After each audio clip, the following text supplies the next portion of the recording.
I've been thinking heaps lately about the word passion. It's probably one of the most used words in our Christian vocabulary, and probably one of the most misused words too. What I didn't realise was that the word passion, it actually finds its origin in the Latin word for suffering,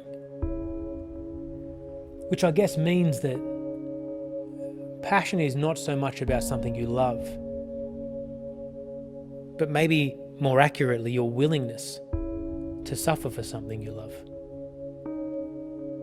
But what does that mean for you and I? Or what does it look like to be genuinely passionate for God?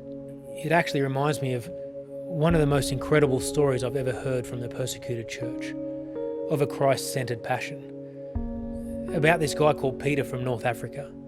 He was arrested when police stormed into the secret Christian gathering that he was attending. He was caught and held for 6 years without charge in some of the most horrific conditions I've ever heard of. On one occasion, Peter was locked in a cell so narrow that he could only lie down, essentially a coffin, for 5 months.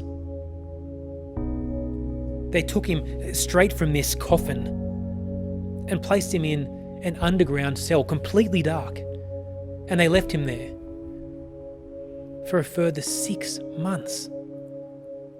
When they finally pulled him out of this hole, he said not only was he almost completely blind, but his legs were paralysed. And over the coming months, by the grace of God, he says, my sight returned and my legs were healed.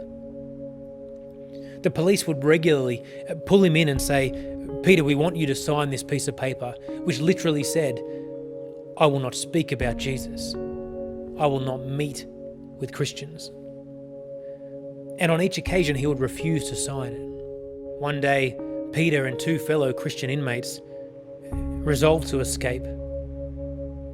With no shoes and just the clothes on their backs, under a hail of gunfire, they ran for their lives.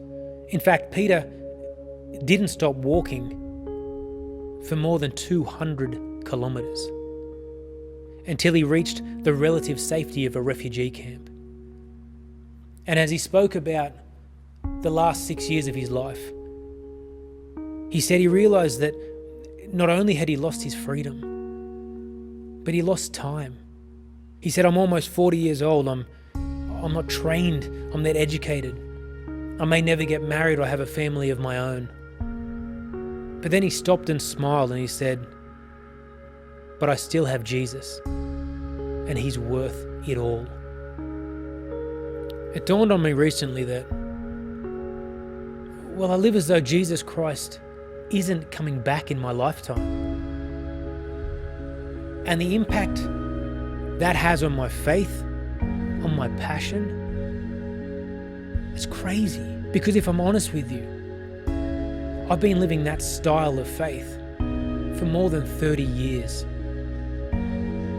Whereas the people I've met right across North Africa and people like Peter, they live as though Jesus Christ is coming back in their lifetime, with a willingness to suffer for God. It's almost as though in the middle of the valley of the shadow of death,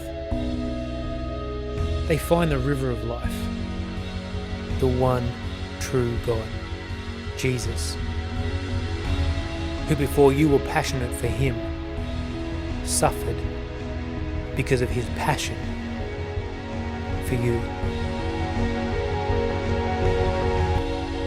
If you knew Jesus were coming back in 10 days, what would change in your life? Because whether he is or isn't coming back in our lifetime, it shouldn't change a thing.